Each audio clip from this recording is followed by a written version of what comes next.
On 8B, we have another titration. This one is strong with strong, but that doesn't matter in terms of the way we do our reaction, our math.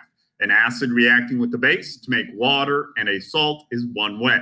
So we go through our math here. We have the volume and the molarity of our acid. That allows us to find our moles of sulfuric acid.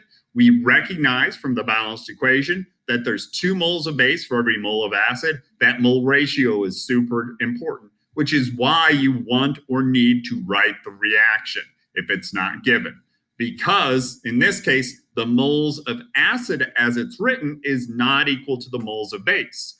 But the moles of hydrogen ion and hydroxide ion are equal or equivalent. So paying attention to that is important. Here I left an extra space, so I'm going to delete that out.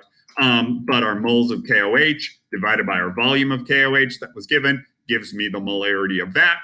Once again, thinking about error analysis would be good. Which volume's too big or too small? Maybe if we overshot, or if we didn't rinse, or if we watered it down or had a higher molarity than we thought. All good questions. The other thing here that I have in purple is the other version of the equation.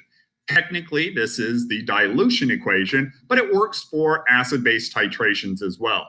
The molarity times the volume tells me the moles of that acid. The molarity times the volume tells me the moles of that base. But we also need to account for our mole ratio. So there's 2 hydrogens to 1 hydroxide. So here we are not using the coefficient from the balanced equation. We're looking just at the chemical formula.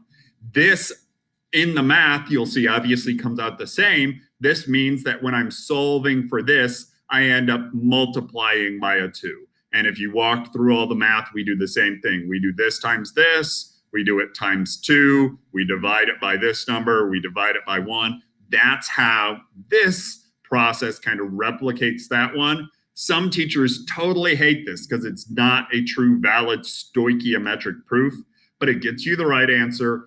It is accepted by the College Board, and I've heard that from people who have graded and read this. So until I hear something different, this is a shortcut you can use, but you need to think about the mole part of that as well. Lights just went off here, really went off here, but you can still see me, so we're going to keep going.